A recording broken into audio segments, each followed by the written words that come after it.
Bismillah. Assalamualaikum warahmatullahi wabarakatuh.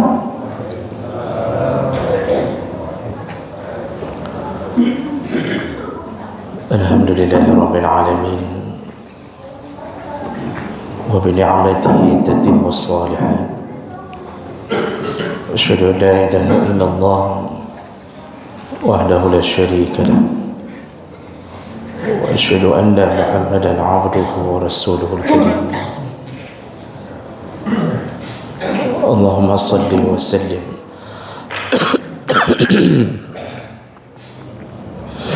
ala nabiyyina wa sayyidina al-Mustafa Muhammadin wa ala alihi wa ashabihi ajma'in. Amma ba'd. Rabbi shrah li sadri wa yassir li amri wa hlul 'uqdatam min lisani yafqahu qawli. Segala puji bagi Allah, kemudian salawat dan salam pada Rasulullah, pada keluarga dan seluruh sahabat-sahabatnya. Bapak-bapak dan ibu-ibu, jamaah salat subuh yang Allah muliakan, insyaAllah kita akan sambung pembahasan kita di pertemuan yang lalu. Kita mulai membahas tentang salat dalam perjalanan, iaitu kita mulai dengan salat qasar. Sekedar pengingat ulang bahawa salat qasar itu dalam pandangan para ulama mazhab Hanafi mengatakan wajib, kemudian mazhab Maliki mengatakan sunnah muakkad, lalu mazhab Syafi'i dan Hambali mengatakan boleh pilih, ala sabilit takhayyur, boleh dipilih ketika dalam perjalanan, boleh melakukan salat sempurna 4 rakaat atau boleh melakukan 2 rakaat qasar. Namun kalau disuruh pilih, maka mazhab Syafi'i dan Hambali sama-sama mengatakan pilihan yang lebih utama adalah melakukan qasar dibandingkan melakukan salat sempurna 4 rakaat. Dan ini berdasarkan amalan Nabi sallallahu alaihi wasallam. Setiap kali Nabi berjalan safar, beliau senantiasa mengambil qasar walaupun beliau mampu dan bisa mengambil 4 rakaat. Kemudian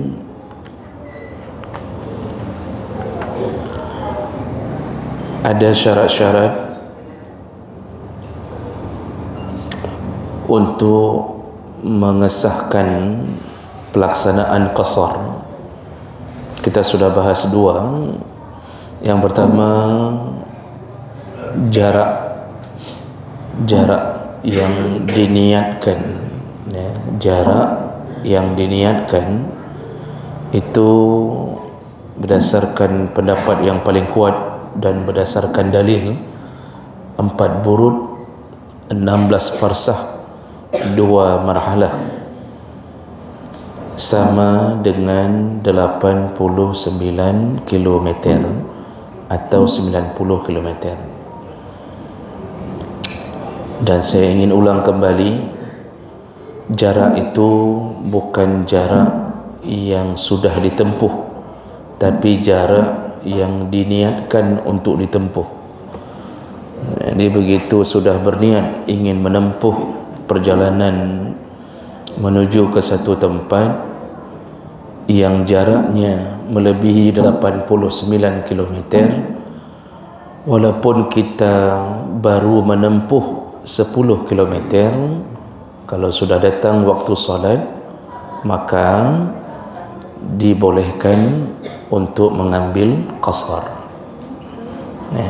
Jadi yang merencanakan perjalanan ke Banda Aceh itu sudah melebihi 90 km, walaupun baru keluar ke kampung sebelah, walaupun baru ke Belang Panjang, masuk waktu duhur, berhenti di Masjid Belang Panjang, sudah boleh melakukan qasar 2 rakaat. Jadi saya ingin ulang ini dulu karena saya temukan paling banyak kesalahfahaman tentang masalah ini. Jadi sebahagian banyak mengira jarak yang sudah ditempuh harus 90 km baru boleh melakukan. Tidak begitu. Tapi jarak yang diniatkan untuk ditempuh, sedangkan pelaksanaannya itu berapa kilometer pun sudah boleh melakukannya. Ini jangan sampai salah faham lagi. Jadi kalau kita ke Banda Aceh bukan bermakna di Sigli baru boleh melakukan qasar, enggak. Baik, mudah-mudahan bisa diingat dan dipahami dengan baik. Itu syarat pertama. Jadi kalau enggak sampai jarak yang diniatkan 90 berarti enggak boleh. Misalnya di sini ke Biren, mau pergi dari sini ke Pedadang, itu belum mencapai 90 misal, itu enggak boleh solat qasar dimanapun, baik di Patupat, Kerukuh, enggak boleh, karena niatnya tadi menuju ke satu tempat yang tidak mencapai 90 km. Baik, itu syarat pertama. Syarat yang kedua yaitu perjalanan itu harus terbebas dari unsur-unsur maksiat. Jadi enggak boleh ada unsur maksiat. Jadi tidak berlaku hukum keringanan dari Allah untuk para pelaku maksiat. Maka orang yang berjalan menuju ke Medan untuk berzina, atau pergi seminar, atau ada rapat, ada diklat, ada macam-macam, tapi dalam hati ada rencana sambilan di hotel nanti insya-Allah berzina. Jadi begitu, dang-dang rapat. Kalau ditanya orang gimana rencana berzina, insya-Allah. Itu model apa? Jadi dia terselip di hati ingin melakukan maksiat. Bahasa insya-Allahnya sebenarnya tidak berlaku bagi dia. Cuma karena sudah jadi kebiasaan tradisi kita ucap insya-Allah, mungkin keluar itu. Nah, orang yang terselip keinginan untuk bermaksiat, maka sepanjang perjalanan tidak boleh mengambil keringanan Allah. Bagi para pengedar narkoba, bagi yang ingin menemui selingkuhannya, semua perkara yang melanggar syariat tidak boleh mengambil keringanan Allah. Baik. Saya juga kemarin tambahkan, termasuklah apabila perjalanan seorang perempuan yang tidak ditemani oleh mahram, kalau perjalanannya menempuh jarak melebihi 90 km, maka seorang perempuan berjalan sendirian tidak ditemani mahram, itu salah satu yang disebut perjalanan maksiat. Bukan perempuannya yang bermaksiat, tetapi perjalanannya, tipe perjalanannya. Jadi si perempuan ini mungkin tidak bermaksiat karena ingin melakukan perjalanan menemui anaknya atau macam-macam, menjenguk ibunya, tapi karena berjalan sendiri maka tipe perjalanan itu maksiat. Si perempuannya tidak berdosa, sehingga menyebabkan tidak bolehnya mengambil keringanan Allah. Tidak boleh qasar, tidak boleh jamak, tidak boleh buka puasa kalau dalam Ramadan. Jadi lakukan solat sempurna, lakukan solat sempurna. Namun alhamdulillah kemarin ada yang nanya, lupa saya jelaskan secara umum, bagaimana kalau perempuan itu perjalanannya sendiri, mohon maaf, perjalanannya tidak ditemani mahramnya. Yang namanya mahram itu yang haram dinikahi oleh si perempuan. Jadi definisi mahram, golongan laki-laki yang haram dinikahi oleh si perempuan, itu disebut mahram, bukan muhrim. Mahram, biasakan mahram. Muhrim itu orang yang melakukan ihram. Kalau muhrim itu bahasa itu untuk orang yang melakukan ihram. Nah, si perempuan ini tidak ada mahram, tetapi ada sekelompok perempuan lain yang menemaninya. Nah, ini dalam pandangan mazhab Malik dan Syafi'i, kalau sekelompok perempuan ini tipikalnya adalah perempuan-perempuan yang siqat. Siqat itu dalam bahasa kitab itu yang dimaksud adalah perempuan yang terpercaya. Maksudnya sama-sama salihah, sama-sama baik. Jadi bukan berangkat dengan sesama ibu-ibu yang genit-genit, bukan dengan para selebgram, bukan dengan yang hebring-hebring lah.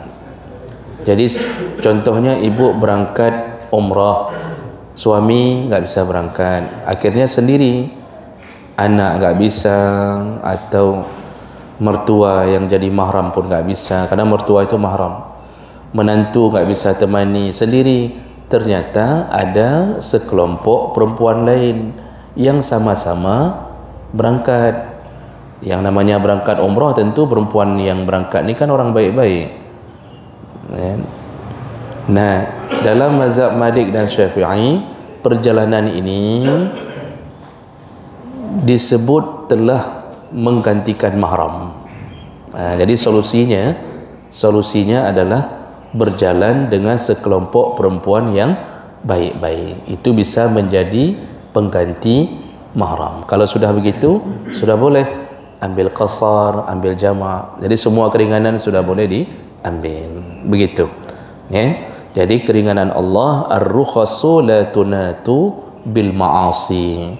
Kaedah yang disepakati oleh semua ulama, keringanan tidak boleh diambil atau tidak berlaku bagi ahli maksiat. Baik, itu untuk mengingatkan ulang tentang pelajaran minggu lalu, karena ini penting, maka perlu diulang-ulang. Yang sudah diulang-ulang 20 tahun pun belum tentu ingat, makanya perlu kita ulang-ulang 2 kali saja. Kita lanjut.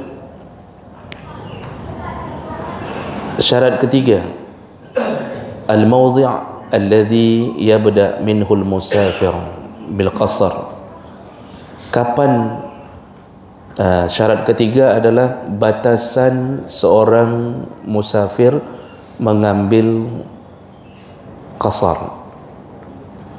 Maksudnya, kapan seorang musafir ini baru boleh melakukan qasar? Apakah boleh dilakukan dari rumah?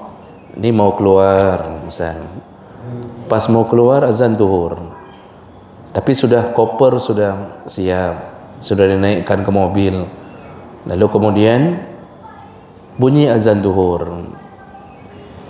Nah, apakah boleh seseorang langsung dia mengambil qasar di rumahnya karena sudah niat musafir tadi ni? Misal dia bilang mana anaknya, ya udah nak tanggung ni dua azan, yuk kita solat qasar dulu di rumah, nanti baru kita berangkat. Nah, apakah bisa begitu? Nah, ini yang menjadi syarat ketiga. Kapan atau batasan mana seseorang baru boleh mengambil qasar?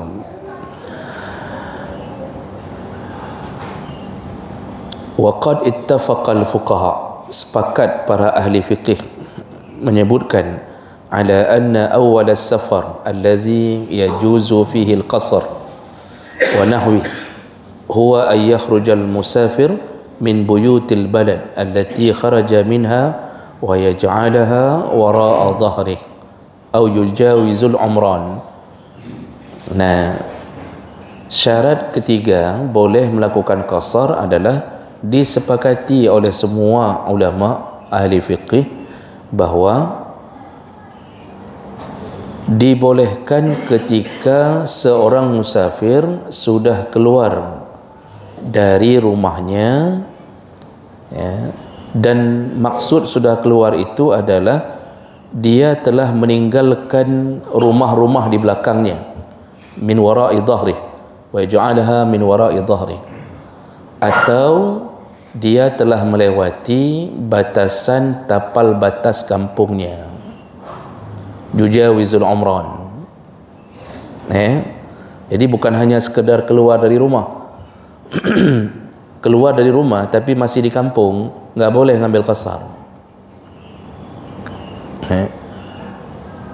Jadi harus keluar dari kampung. Kalau kita di sini berbatasan dengan mana nih Pak? Kampung kita sebelah. Palu. Loskala. Kalau kita pas datang waktu duhur mau berangkat, nggak boleh ngambil qasar di sini. Nggak boleh di rumah, nggak boleh di musalla kita ini, nggak boleh juga di masjid Bangui. Kalau mau ngambil di rumah berarti harus salat sempurna, nggak boleh qasar. Jadi yang boleh bagaimana? Ini udah naik mobil nih, azan bunyi. Kalau mau ngambil qasar berarti harus ke masjid di Loskala atau lewat lagi. Di sana baru boleh ngambil qasar. Nanti waktu pulang juga sama.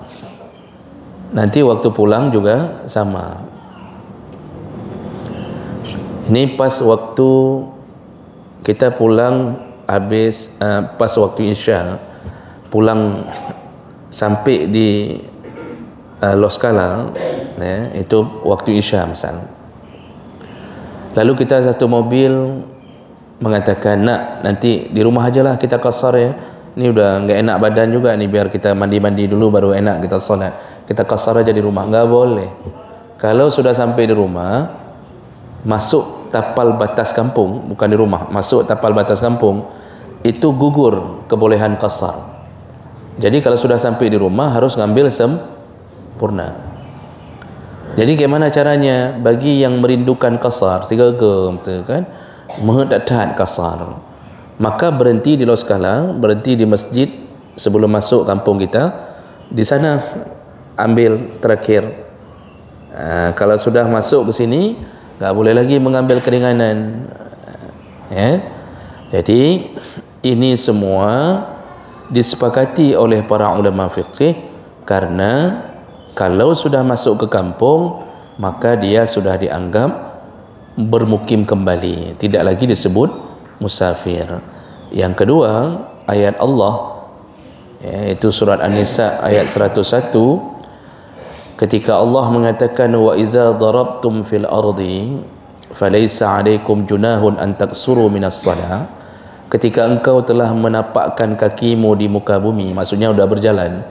Jadi Allah beri syarat, ambil itu kalau engkau sudah berjalan. Berarti kalau masih di kampung enggak dianggap berjalan, wait nanti. Yang disebut berjalan safar kalau sudah merencanakan perjalanan yang keluar dari kampung atau perjalanan jauh. Maka tidak boleh mengambil qasar kalau masih berada di dalam tapal batas kampung kita. Begitu.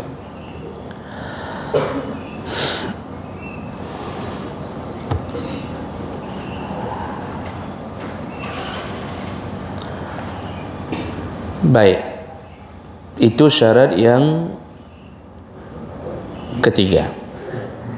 Syarat keempat, ini syarat keempat ini agak apa bahasa haji lah, agak jelimat. Jelimatnya apa bahasa Indonesia haji lah.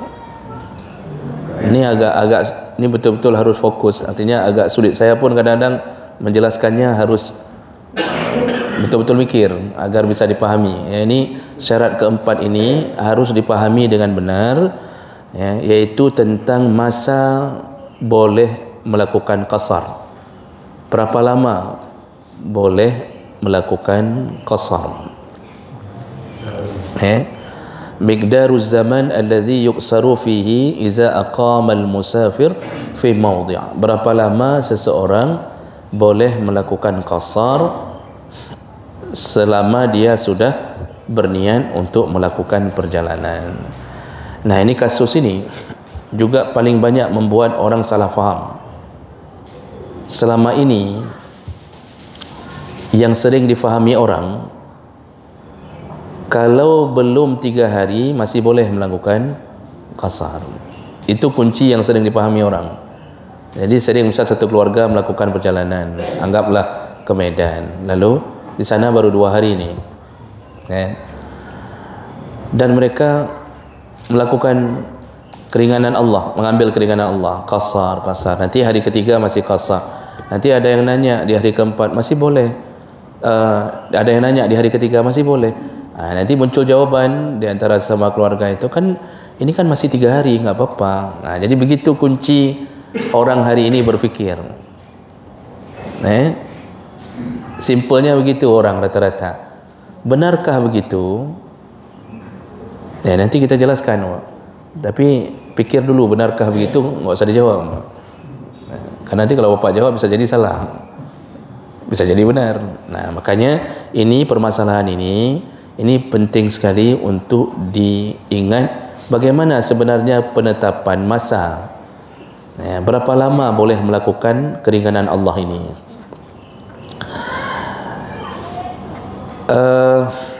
Waqad ikhtalafa al-fuqaha ala ra'yain fi taqdir hazihi al-muddah. Jadi ada perbezaan pandangan masalah ini, sekedar meluaskan wawasan kita. Yang pertama, faqala al-Hanafiyah, menurut mazhab Hanafi, yasiru al-musafir muqiman wa yamtani alaihi al-qasr iza nawal iqama fi baladi 15 yawman fasa'idan fa innawa tilkal muddah lazimahul itmam wa innawa aqallu min zalika qasara. Jadi menurut mazhab Hanafi, kalau seorang musafir berencana untuk menetap di satu tempat kurang daripada 15 hari, maka dia boleh melakukan qasar. Ini dari mazhab Hanafi, Pak. Jangan bawa pulang keluar. Ini dari mazhab Hanafi. Kita belum bahas tentang mazhab yang lain. Menurut mazhab Hanafi, kalau seseorang musafir merencanakan safarnya, kalau dia ingin menetap di satu tempat yang dia tuju kurang dari 15 hari, maka selama berapa hari yang dia inginkan, boleh 10, 9, 12, 14, selama itu dia boleh terus-terusan melakukan qasar.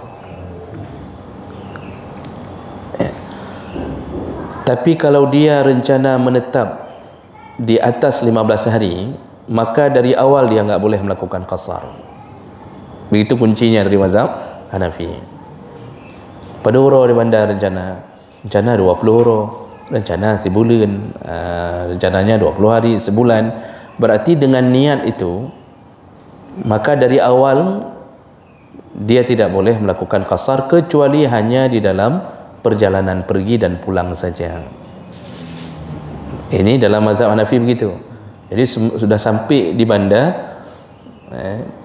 ketika tapak kakinya sampai di tempat kota itu, di situ juga dia enggak boleh lagi lakukan. Kalau niatnya dari awal ingin menetap melebihi 15 hari. Okey, baik, itu sekadar pengetahuan kita untuk mengetahui bahawa di dalam fikih ini perbezaan pandangan adalah dianggap daripada hasil ijtihad. Kenapa Imam Hanafi mengatakan itu? Beliau mengkiaskan kepada masa haidnya seorang perempuan, masa sucinya seorang perempuan dan haidnya seorang perempuan. Karena disepakati bahawa perempuan paling lama haid itu 15 hari, ya. Jadi itu juga berlaku dalam hukum yang lain. 15 hari adalah waktu yang ditetapkan bagi perkara yang lain. Baik.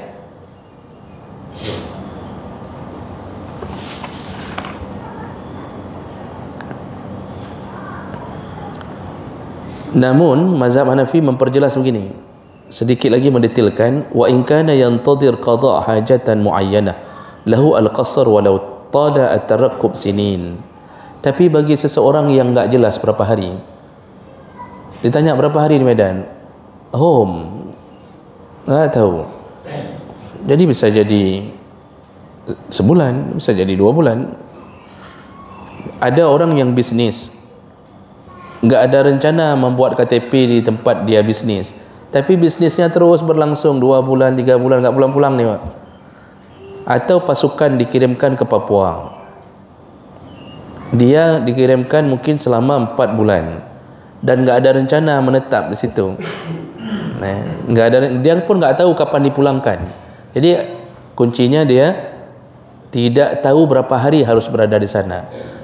Yang model begini, maka mazhab Hanafi mengatakan lahu al-qasr, silahkan mengqasar walaupun panjang tinggalnya di situ sampai sinin, sampai bertahun-tahun. Dia bingung, kapan mau pulang, enggak tahu, kami tunggu keputusan. Besok dapat SK, besok pulang, besok dipanggil, besok pulang, begitu-begitu. Yang model begini, kata mazhab Hanafi, dibolehkan qasar, tidak ada batasan waktu. Karena orang ini pada dasarnya dia musafir, tapi dia enggak tahu kapan untuk menetapkan diri sebagai mukim. Ini pandangan mazhab Hanafi. Baik. Nah, yang kedua, ini pandangan jumhur ulama. Pandangan jumhur ulama termasuk Maliki, Syafi'i dan Hambali. Cuma berbeza-beza ujungnya sedikit saja. Ya. Dan supaya tidak membingungkan, Pak, karena ini pada dasarnya hampir-hampir sama, namun sedikit ada khilaf-khilaf kecil di antara mereka. Ya. Menurut mazhab jumhur atau Maliki, Syafi'i dan Hambali, nanti perbedaannya baru kita lihat. Ini yang bisa kita jadikan sandaran untuk beramal bagi kita yang terbiasa beramal dengan amalan mazhab ini. Ini ada, saya perjelas saja, Pak. Ini ada 3 kategori perjalanan. Jadi untuk menentukan kapan dan selama apa kita boleh melakukan qasar, ini kita enggak bicara jamak, Pak, ya. Bicaranya qasar. Jamak nanti, pembahasan jamak nanti. Ada 3 kategori perjalanan. Yang pertama, bila seseorang berniat melakukan perjalanan kurang daripada 4 hari, kurang daripada 4 hari. Artinya kalau ditanya orang berapa hari rencana di Banda Aceh, dia jawab 2 hari udah, mungkin Sabtu berangkat, Senin kami udah pulang. Jadi dia memastikan diri bahwa dia akan berada di tempat yang dia tuju kurang daripada 4 hari. 1, 2, 3. Berapa hari? Cuma 3 hari, besok kami pulang.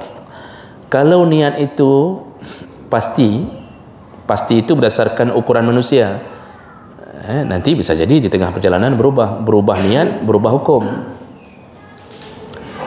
Ini yang model begini, itu dibolehkan mengambil keringanan Allah mulai dari qasar. Kita bicara qasar tadi ini, dimulai dari perjalanan pergi, maksud saya, sampai 3 hari berada di tempat, bersambung dengan perjalanan pulang. Jadi ukuran 3 hari itu enggak termasuk perjalanan pergi dan pulang. Jadi kalau seseorang mengatakan Ilung di bandar 2 euro saja. Itu kapan boleh ngambil qasar ini? Selama perjalanan pergi, setelah lewat kampung, begitu sampai di bandar Aceh, baik tinggal di hotel maupun pulang ke rumah mama atau masuk ke rumah kos anak, yang penting bukan tempat domisili kita lagi, walaupun di sana juga rumah kita. Ini selama 2 hari di sana atau 3 hari, 5 waktu itu yang boleh dikasar, silakan kasar. Walaupun di rumah sendiri. Misal rumah sendiri maksudnya rumah mamak kita. Kita dulu kecil di sana misal. Tapi kita sekarang tinggal di Semawi. Atau kita pergi ke Medan. Berapa hari acara seminar kerja atau rapat kerja? 2 hari. Jumat pergi atau Sabtu pergi, Senin pulang. Dalam perjalanan boleh qasar. Begitu masuk ke hotel, berarti seminarnya 2 hari. Maka di hotel itu boleh qasar terus-terusan sampai bersambung dengan perjalanan pulang. Jadi ini perlu dipahami, karena ada orang salah faham begini, kalau sudah sampai ke tempat nggak boleh lagi. Yang nggak boleh itu kalau sudah sampai ke tempat sendiri, pulang lagi. Itu catatan pertama. Yang kedua nanti bersambung perbahasan yang kedua. Tapi ini pahami dulu, kalau merencanakan perjalanan di bawah 4 hari, maka boleh qasar selama perjalanan pergi, dan setelah sampai di destinasi tersebut, walaupun hanabut dalam hotel, duduk makan, karena yang ikut rapat suami, isteri apa? Habisin kacang di hotel, apa isi kulkas, makan, duduk, belanja segala macam. Nanti ada anak bilang, mak, kita ngambil qasar ni udah nggak betul ni, kita kan cuma duduk-duduk aja, kenapa nggak ngambil 4 rakaat terus? Nampak kali malasnya kita. Di situ kesalahan terjadi. Yang dihitung niat awal, niat berapa hari berada di sana. Maka duhur qasar, asar qasar, isya qasar, menjadi 2 rakaat. Maghrib yang jangan ambil menjadi 1,5 rakaat, nggak boleh. Nanti bertambah lagi dengan perjalanan pulang. Jadi hitungan 3 hari itu selama di sana. Nah, ini tipe perjalanan pertama. Nah, ini sama nih, Maliki Syafi'i sama. Tipe kedua, kita memastikan diri tinggal di tempat yang kita tuju melebihi 3 hari atau 4 hari ke atas. Tadi 4 hari, tadi di bawah 4 hari. Sekarang kita sudah memastikan diri, sebelum berjalan kita sudah memastikan diri kita akan tinggal di tempat destinasi yang kita tuju itu 4 hari ke atas. Jadi kalau ditanya orang, berdua mana? Seminggu. Ya, memang kah seminggu? Kah seminggu. Tiket sudah ambil seminggu, atau di Medan sudah ambil tiket PP untuk seminggu. Jadi keperluannya memang kita pastikan seminggu atau 4 hari. Pokoknya 4 hari ke atas, 4, 5, 6. Nah, tipe kedua ini itu hanya boleh mengambil keringanan Allah, qasar, nanti termasuk juga jamak, itu selama perjalanan pergi dan pulang saja.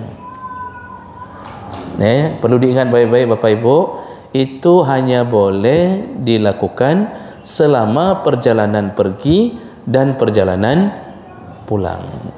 Begitu kaki ini masuk ke kota Medan, langsung masuk ke hotel atau rumah saudara atau nginap dimanapun, maka di situ juga gugurnya qasar. Kenapa bisa begitu? Karena dari awal perjalanan kita sudah memastikan bahwa kita akan bermukim di tempat itu. Karena definisi mukim adalah meniatkan tinggal di satu tempat melebihi 3 hari. Jadi dari awal sudah berencana mukim, sudah berencana melebihi dari 3 hari, maka hilanglah sifat musafirnya. Jadi yang boleh kapan? Hanya perjalanan pergi dan pulang. Di sana nggak boleh, tetap harus salat sempurna. Duhur sempurna, asar sempurna, begitu. Jadi semuanya ini terpulang pada niat awal berangkat.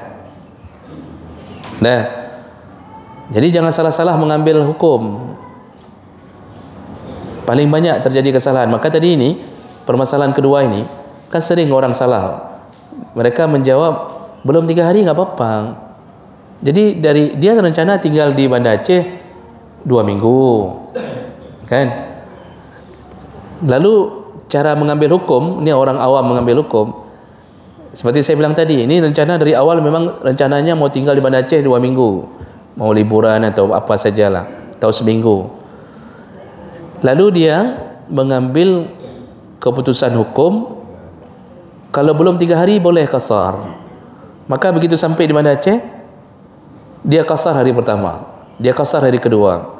Nanti ada orang nanya, apakah nak kenyang dan semayang? Hai, kalau mentruk oleh huro, belum sampai 3 hari. Salah Pak. Yang dilihat dari niat keberangkatan awal. Niat keberangkatan awal yang menentukan nasib kita dalam perjalanan boleh atau tidak mengambil itu. Jadi saya ulang sekali lagi, kalau merencanakan perjalanan di bawah 4 hari, sudah pasti di bawah 4 hari, maka boleh mengambil qasar dari perjalanan pergi, ditambah dengan selama berada di sana 1, 2, 3, 3 hari berada di Banda Aceh, itu terus ngambil qasar boleh, bersambung dengan perjalanan pulang. Nah, itu kalau merencanakan qasar kurang dari 4 hari. Yang kedua, kalau merencanakan perjalanan, merencanakan pergi satu tempat, merencanakannya melebihi daripada 3 hari atau 4 hari ke atas, maka yang boleh dilakukan hanya dalam perjalanan pergi dan perjalanan pulang.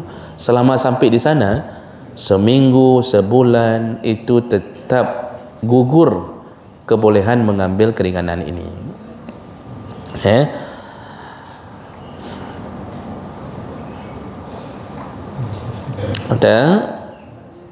Kemudian tipe ketiga, itu tadi tipe kedua, ini terakhir, tipe ketiga. Dan tipe ketiga ini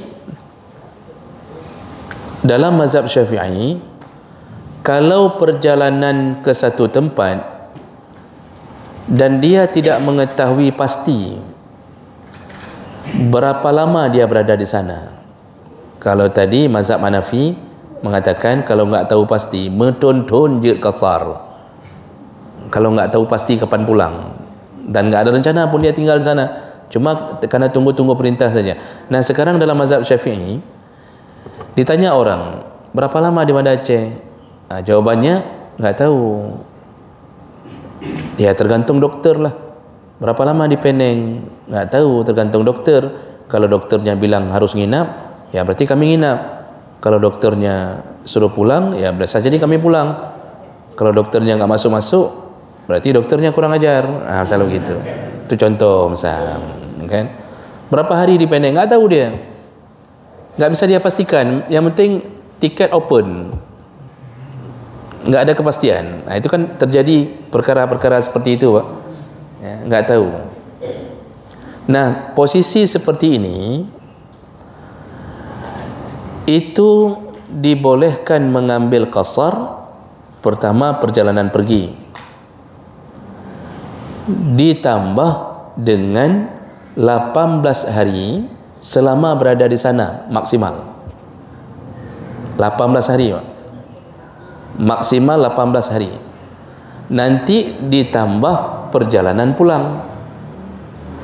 Jadi ternyata dokter suruh rawat inap. Kata dokter, ni butuh sebulan nih, Bu, untuk dirawat. Jadi ibu jangan pulang. Tadi kita nggak tahu berapa hari. Di sana dokter ternyata mengatakan ni kayaknya sebulan nih. Atau bisa jadi lebih, kata dokter. Maka kita boleh mengambil keringanan qasar ini dari hari pertama sampai tadi dalam perjalanan, hari pertama sampai 18 hari berikutnya atau 17 hari berikutnya. Jadi hari ke-18 hari itu maksimal. Hari ke-19 kita berada di situ, nggak boleh lagi ngambil qasar. Kenapa ada ketentuan 18? Ternyata mazhab Syafi'i mengambil dalil dari hadis Nabi tentang ketika Nabi menguasai kota Mekah. Ketika Nabi menguasai kota Mekah, Nabi tidak tahu berapa hari harus dihabiskan waktu untuk menguasai kota Mekah, karena nggak bisa diraba nih. Apakah terjadi perang dilawan orang Mekah atau tidak? Nah, ternyata Nabi berhasil menguasai kota Mekah dengan mudah, nggak ada perlawanan. Dan beliau tinggal di Mekah sebelum kembali ke Madinah selama 18 hari. Sahabat mempersaksikan, yaitu Ibnu Abbas mengatakan selama 18 hari itu 18 hari itu Nabi selalu melakukan qasar. Karena kan Nabi tinggalnya di Madinah. Mekah itu kan cuma kota kelahirannya saja. Jadi Nabi 18 hari di Mekah melakukan qasar, lalu balik lagi ke Madinah. Di situ mazhab Syafi'i mengatakan selama 18 hari maksimal seperti amalan Nabi, itu hari yang boleh diambil untuk qasar. Hari ke-19 tidak boleh lagi, harus salat sempurna. Jadi ini tipe ketiga, perjalanan yang tidak menentu kapan harus balik. Tapi mazhab Maliki dan Hambali dalam masalah ini itu sama dengan pandangan mazhab Hanafi. Kalau enggak menentu, kapan pun di sana boleh. Enggak menentu, sebulan, 2 bulan, 3 bulan. Kalau tidak menentu kapan pulang, tapi dia enggak ada rencana pun menetap di situ, hanya tunggu-tunggu keputusan saja, maka dibolehkan untuk mengambil qasar selama dia berada di sana.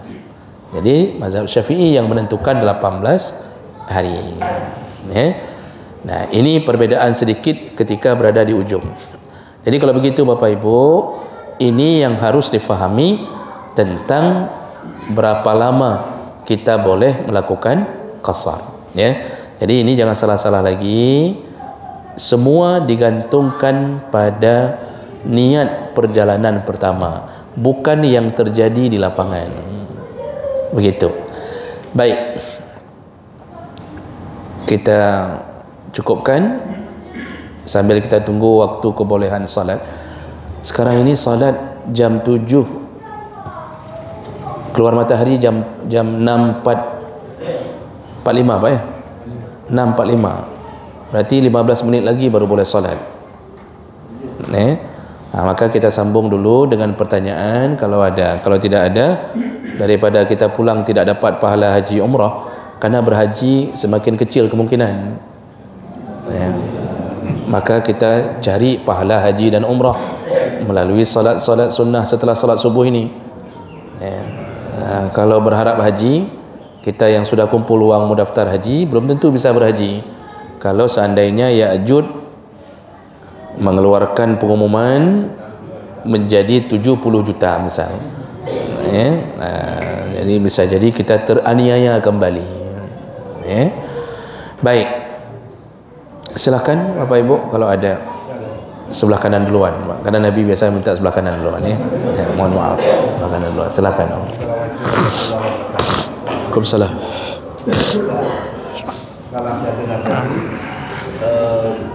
pada waktu perjalanan di bukan maksudnya kita lebih bagus yang meringankan yang diberikan oleh Allah SWT. Jadi berlawanan dengan kita ke Medan atau ke Aceh. Kan di sana kita lebih banyak pahala salat berjamaah. Itu yang mana kita ambil? Baik, ini menarik Bapak. Ya. Dan ini selalu perlu ditanyakan. Jadi semua pembahasan kita tadi itu kan pembahasan untuk musafir. Ketika seseorang melakukan musafir, pembicaraan salat jamaah itu tidak dibicarakan dalam kitab-kitab. Kenapa? karena musafir orang yang mendapatkan kesusahan melakukan jamaah. Bisa jadi seorang laki-laki berjalan sendiri, bisa jadi nggak bisa berhenti, apalagi dulu perjalanan di tengah padang pasir, masjid nggak ada, kemungkinan dia nggak berjamaah besar. Itu juga disebutkan oleh Nabi, iza maridal abdu aw safara, kalau seseorang sakit atau melakukan perjalanan, wa yaf'aluhu kama yaf'aluhu fil muqim, dan dia tidak bisa melakukan apa yang dia lakukan ketika enggak safar. Jadi sebelum safar dia jamaah terus-terusan, ketika sudah safar enggak bisa dia lakukan. Allah mengatakan, Nabi mengatakan, maka kana muqiman sahihan, walaupun dia salat sendiri di perjalanan, dia tetap dapat pahala seperti melakukan jamaah waktu dia mukim. Syaratnya dia waktu sebelum musafir ahli jamaah. Ini hadis ini menunjukkan apa? Musafir itu enggak dibebankan harus berjamaah karena dimaklumi keadaannya, malah diberi pahala jamaah walaupun dia salat sendiri. Kita ke Medan, biasanya duhur selalu berjamaah, asar selalu berjamaah, tapi semenjak dalam perjalanan itu kesusahan kita, kalaupun turun mau kita lakukan qasar, mau lakukan jamak, nanti jamak ada permasalahan sendiri, nggak bisa berjamaah juga. Contohnya begitu. Makanya kepada musafir masalah jamaah tidak terlalu dibebankan, dikuatkan, malah dimaklumi. Sekarang kalau sudah sampai ke Medan, ni seperti pertanyaan tadi, lalu ada masjid di samping hotel. Tadi kan kita kalau rencananya di bawah 4 hari boleh qasar, kan, boleh qasar, dan lebih bagus qasar daripada ngambil 4 rakaat. Nah, itu pembicaraan untuk musafir yang tidak rencana berjamaah. Dipahami Bapak? Itu tadi masalah-masalah tadi kita bicarakan, itu pembicaraan tentang musafir yang tidak ada rencana berjamaah. Jadi kalau disuruh pilih, lebih bagus salat 2 rakaat daripada ngambil yang sempurna. Sekarang masalahnya keadaan kita hari ini sudah berbeda. Di samping hotel ada masjid, di situ bisa salat duhur berjamaah. Walaupun kita posisi musafir, mana lebih bagus, ngambil qasar sendiri dalam hotel atau berjamaah di masjid itu? Jawabannya berjamaah lebih utama. Berjamaah lebih utama. Tetap pahala jamaah itu tetap lebih sempurna ketika kita punya kesempatan untuk berjamaah. Jadi kalau diadu antara salat sendiri qasar dengan salat sendiri 4 rakaat, menang qasar. Ketika diadu antara salat qasar sendiri dengan salat berjamaah, maka menang jamaah. Jadi pertanyaan ini juga sama.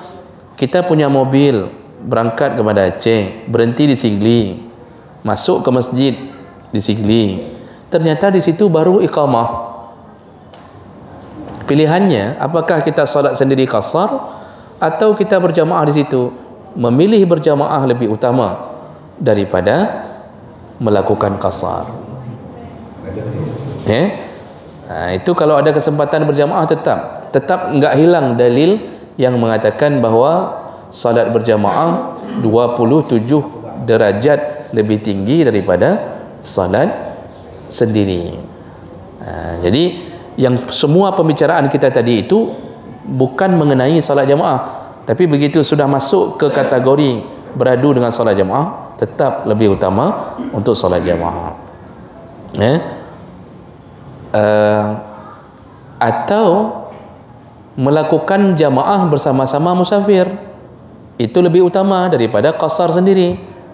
Jadi ini rombongan musafir nih, rombongan kita berhenti lalu kita umumkan kita jamaah ya, semuanya jamaah qasar. Lakukan jamaah duhur bersama dengan qasar.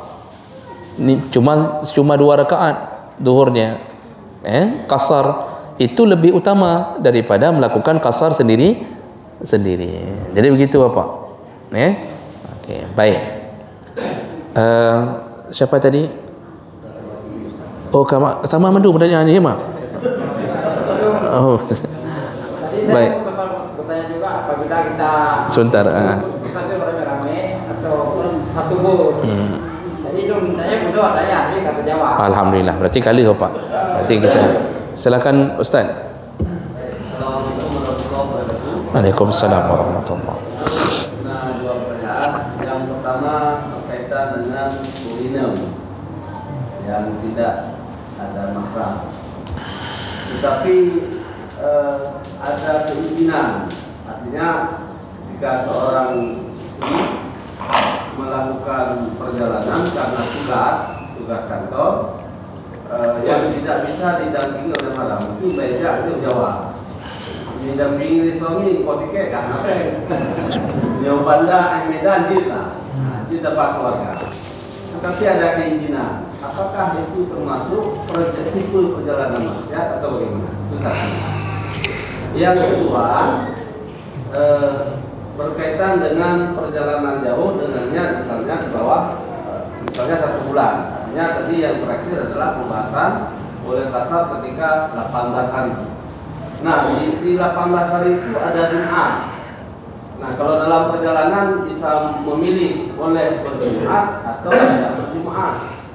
Nah, bagaimana kalau ketika kita berada di tempat yang sudah kita niatkan perjalanan itu? Bagaimana dengan mohon penjelasan. Terima kasih. Baik, terima kasih banyak Ustaz.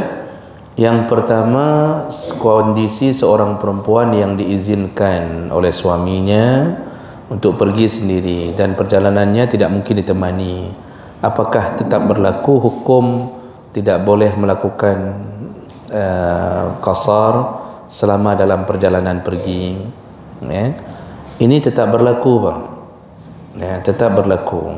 Jadi bukan izin yang menyebabkan qasar itu boleh atau tidak, tetapi keberadaan mahram yang menemani.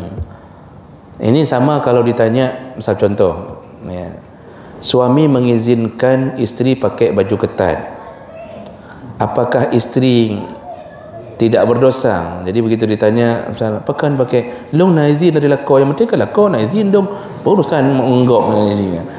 Tetap bukan keizinan yang jadi masalah, tetap dia melakukan maksiat. Nah, kalau dalam perjalanan izin suami itu bukan penghalal atau yang bisa mengesahkan seorang perempuan berjalan sendiri. Nah, jadi kalau begitu tetap tidak boleh mengambil keringanan Allah kecuali ditemani oleh serombongan, sekelompok. Sekelompok itu 3 ke atas, 3 perempuan, ada beberapa perempuan yang menemaninya, dan itu pun disyaratkan perempuan yang terpercaya, bukan perempuan yang mendorong untuk melakukan maksiat. Jadi tetap nggak boleh ngambil selama dalam perjalanan. Ini semua berdasarkan dalil. Rasulullah mengatakan la tusafirul mar'ah, la tusafirul mar'ah ma'a ghairi zi mahram yauman wa laylah ma'a ghairi zi mahram. Tidak boleh seorang perempuan berjalan tanpa mahram yang perjalanannya melebihi 1 hari 1 malam. 1 hari 1 malam dulu itu jalannya dengan kaki atau unta.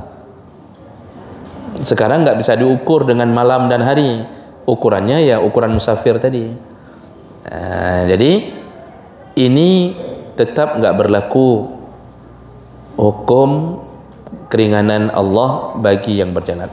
Dan perlu saya tambahkan informasi, yang disebut mahram bagi si perempuan adalah mahram yang bisa menjaganya, karena tujuan suruh pakai mahram itu untuk menjaga fitnah ke dia. Maka enggak disebut mahram kalau bawa anak bayi yang masih menyusui. Walaupun anak draw gitu. Misalnya kita tanya, ibu ada mahramnya? Ada nih bayi ni. Memang anak dia itu mahram secara status, tetapi bukan mahram yang dimaksud dalam karena disuruh temani mahram dalam perjalanan untuk menjaga, paling kurang memayis. Anak sudah memayis, yang kira-kira kalau ibunya diganggu oleh supir L300, anak ini bisa teriak. Anak ini bisa teriak kalau mamaknya diganggu-ganggu. Ini yang disebut kategori mahram dalam perjalanan. Baik, itu yang pertama. Kemudian yang kedua, apa tadi yang kedua? Masalah Jumaat. Kita dapat hukum masalah Jumaat, bahwa Jumaat tidak wajib bagi musafir. Lawan daripada musafir adalah mukim. Khusus Jumaat, kalau berniat sudah melebihi 3 hari di satu tempat, maka Jumaat tetap menjadi wajib. Jadi walaupun tadi masalah qasar 18 hari, tapi ketika dia tahu bahawa doktor mengatakan ini ibu harus nginap ni, lebih 3 hari ni ibu di sini kayaknya, maka Jumaat tetap wajib, kecuali dia menemukan mudarat yang lain. Apakah dirawat, sakit, berarti gugur Jumaat dari masalah yang lain. Tapi ini Pak, ada khilaf dalam mazhab Malik dan Hanafi. Jumaat juga begitu, selama dia enggak ada rencana, enggak tahu kapan harus pulang, kapan harus menetap di situ, maka Jumaat pun bebas sepanjang bulan, sepanjang tahun, enggak wajib Jumaat. Jadi dia hanya melakukan zuhur selama seseorang tidak tahu kapan harus balik, enggak tahu dia kayak cerita tadi. Itu dalam pandangan mazhab Hanafi dan Maliki. Tapi mazhab Syafi'i, ketika sudah tahu dirinya di sana akan jadi mukim, walaupun enggak tahu kapan pulang, maka Jumaat tetap wajib, kecuali ada penghalang yang lain. Begitu. Setelah 3 hari. Ya, karena yang namanya mukim itu setelah 3 hari dia ditetapkan oleh doktor setelah 3 hari ni ibu harus dirawat atau bapa harus dirawat lebih daripada 3 hari ni kayaknya. Maka kalau dia sanggup Jumaat, wajib Jumaat, kecuali dia dirawat betul-betul enggak bisa Jumaat. Baik. Silakan Pak Tantowi. Yang pertama Ustaz, yang kedua, setelah Jumat kita pergi 3 hari ke lebih dari perjalanan lebih dari 90 kilo pada dia. Itu kan Jumatnya kita tidak wajib. Terus kita sholat Jumat, Ustaz. Kita sholat Jumat. Apakah nanti perlu juga kita sholat zuhur? Itu satu. Yang kedua sebaliknya, sholat zuhurnya apakah 4 rakaat atau memang kita bisa qasar? Baik. Yang selanjutnya Ustaz, ini menyangkut perjalanan untuk kita menonton, katakanlah menonton bola ataupun turnamen. Itu hukumnya bagaimana Ustaz? Baik. Ke Aceh atau ke Medan, Iya. hiburan lah. Okey. Terima kasih Ustaz. Ya, sama-sama Bapak. Terima kasih banyak atas pertanyaannya. Bagi yang mengambil Jumaat di tengah perjalanannya, apakah dia ambil kembali, apakah gugur zuhurnya atau apakah dia mengambil kembali qasar untuk zuhur? Tidak perlu Bang. Kalau sudah kita melakukan Jumaat, maka tidak perlu lagi melakukan zuhur walaupun untuk diqasar. Tapi bagi kita yang enggak Jumaat, kita boleh ngambil zuhur, silakan pilih. Seperti tadi, boleh 4 rakaat sempurna, boleh 2 rakaat qasar. Itu silakan pilih. Tetapi lebih utama tetap mengambil qasar. Karena ni antara zuhur dengan Jumaat ni syariatnya berbeza, enggak saling mengikat. Bukan bermakna kalau kita tinggalkan Jumaat kita harus mengambil zuhur 4, enggak. Ni enggak saling mengikat ni antara zuhur dengan Jumaat. Ini mustaqil, dalam bahasa kitab syariat mustaqil dah. Jumaat itu diturunkan sendiri wahyunya oleh Allah. Zuhur diturunkan sendiri, tidak terikat antara sesama Jumaat dan zuhur. Jadi kalau mau mengambil zuhur silakan pilih. Mau 4 boleh, mau mengambil qasar boleh. Tapi ada catatan dalam mazhab Syafi'i bahawa yang bebas dari Jumaat sama sekali, maksudnya dia enggak perlu kejar Jumaat pun enggak apa-apa, iaitu mereka yang melakukan perjalanan di hari Jumaat sebelum datangnya waktu subuh. Jadi kita jam 4 pagi sudah berangkat orang Jumaat, maka bagi dia enggak perlu ngejar Jumaat. itu bebas, itu lewatkan masjid, lewat.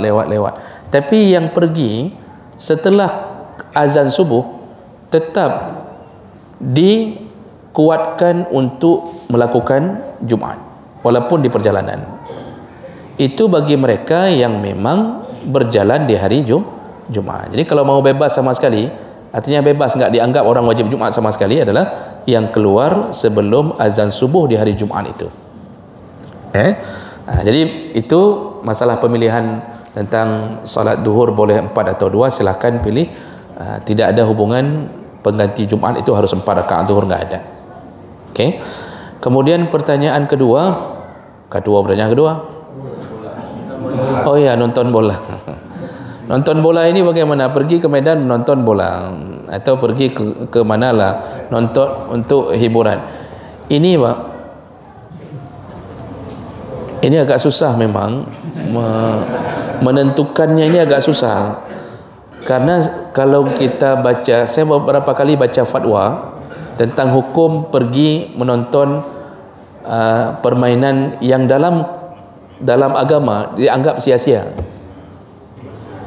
Dalam agama dianggap perbuatan sia-sia. Uang habis cuma nonton paha-paha orang yang tidak pakai celana pendek.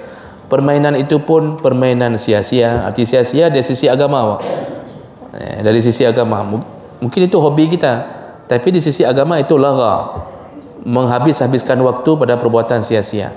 Di sisi ini para ulama menjawab itu termasuk kategori perjalanan maksiat. Berbeda dengan melakukan tamasya, rekreasi, misal pergi ke Takengon healing dengan besti, okay?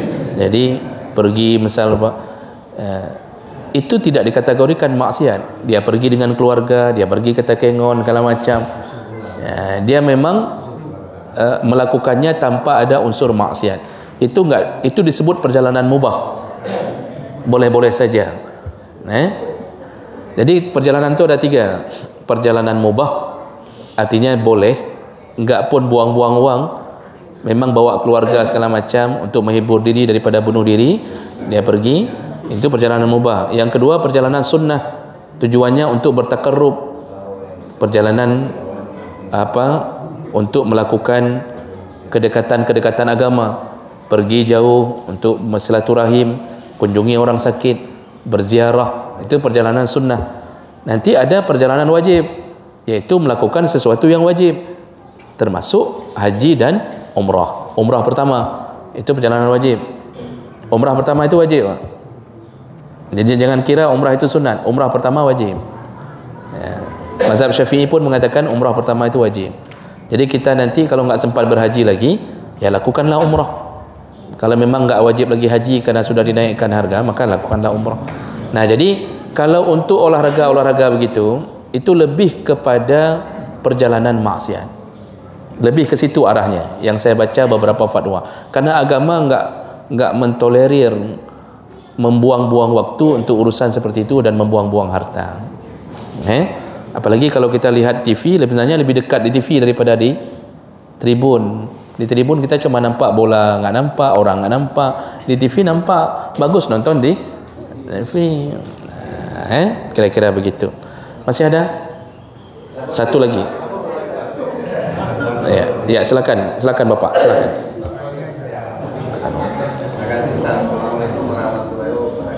Waalaikumsalam. Ini kita dalam 5 menit lagi sudah selesai, Bu. Silakan. Dijelaskan kalau kita misalnya mukim di sini baru boleh pasarnya di Lampanyang, Ustaz ya. Bagaimana kalau kebalikannya Ustaz? Kita mau pulang, tapi pada saat kita mau pulang udah waktu azan. Terus kita pulangnya naik angkutan umum. Itu bagaimana Ustaz? Baik. Kalau kita pulang dengan angkutan umum, kita nggak mungkin suruh berhenti dia di Belampanyang. Kena tampar di topi. Jadi terpaksa langsung berhenti di Panggoi. Berarti otomatis gugur. Kasarnya gugur. Langsung ambil becak masuk ke rumah. Berarti solusinya nggak boleh ambil kasar lagi. Harus ambil duhur sempurna. Itu solusinya, Pak. Jadi kalau nggak berhenti, kalau sudah masuk tapal batas kampung sendiri, gugur qasarnya. Nanti salat jamak juga begitu. Salat jamak juga begitu. Nggak boleh menjamakkan maghrib dengan isya di rumah. Nanti ada juga itu yang model nanti aja nak kita jamak aja maghrib maisha di rumah aja biar lebih enak, udah bersih-bersih kita jamak. Nggak boleh. Kalau udah sampai ke rumah itu nggak boleh. Tapi nanti ini kita bicarakan nanti. Jangan tanya lagi masalah jamak, Pak. Ini nanti kita bicarakan. Ya. Baik. Silakan Abu. Waalaikumsalam. Tadi bacut saya juga. Kadang-kadang menunda belanja. Menunda belanja dengan ada BPJS. Yang lah musafir nih. Kalau Pak kita kerja apa pasti itu.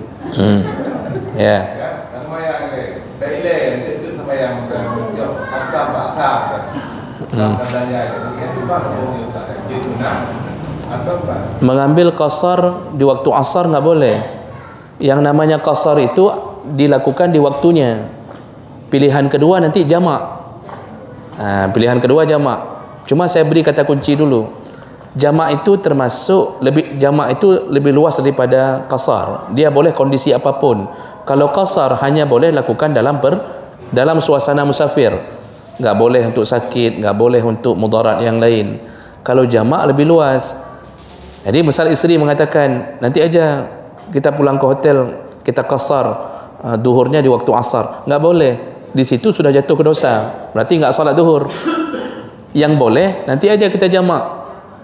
Namun kata kuncinya jamak itu cenderung dilakukan bukan seperti qasar. Jamak itu lebih kepada melihat kondisi darurat. Maksudnya nggak mungkin kita solat di sini nih, nggak ada masjid, nggak ada ini, susah wudhu, kita pun begini. Berarti ada darurat yang menyebabkan kita mengumpulkan solat. Kalau qasar nggak ada darurat, Pak. Cuma pilihan suka-suka kita. Nabi lebih suka qasar, dan itu dilakukan di waktunya. Kalau nggak lakukan waktunya, jamak nggak berlaku, qasar nggak dapat, otomatis disebut meninggalkan solat. Begitu. Jadi ya lakukan terus di tempat belanja itu, cari musalla begitu. Ibu-ibu tadi siapa satu orang 1 menit ya, silakan Ibu. Waalaikumsalam warahmatullahi. Ini Ustaz ada hubungannya dengan Ustaz Usama tadi yang nanya masalah perempuan berjalan sendiri. Iya. Jadi kami di sini mungkin ada dilema nih. Jadi kan tadi kan maksudnya apa termasuk perempuan maksiat karena tujuannya kita pergi sendiri. Jadi mengunjungi saudara, mengunjungi orang tua lah istilahnya. Atau mengunjungi saudara, apa itu termasuk perempuan maksiat, perjalanan maksiat, Ustaz? Baik, walaupun tujuannya baik, tapi kalau berjalan sendiri, tipe perjalanan itu tetap disebut tipe perjalanan maksiat. Walaupun tujuannya baik, bukan orangnya yang bermaksiat, jenis perjalanannya yang membuat nggak boleh mengambil keringanan. Orangnya nggak disebut bermaksiat, jenis perjalanannya yang menyebabkan nggak boleh ngambil keringanan itu. Yang memang nggak boleh mengambil keringanan, cuma kan nggak dosa, nggak termasuk maksiat, maksudnya untuk pergi sendiri itu. Ya itulah yang saya jawab, Ibu. Perempuannya nggak bermaksiat, orangnya tidak bermaksiat, hanya perjalanannya yang menyebabkan tidak boleh ngambil keringanan. Yang orangnya tidak bermaksiat, apalagi tujuan kunjungi orang tua, bagaimana sebuah maksiat, ya? Gitu ya Ibu. Jadi bukan orangnya yang bermaksiat. Oke. Berbeda dengan orang tadi yang ngedar narkoba, itu orang-orangnya bermaksiat. Oke, baik. Demikian ya Ibu, kita cukupkan untuk hari ini.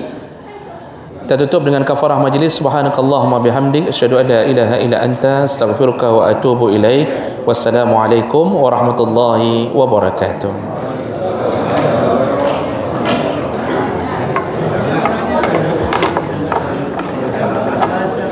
Yeah.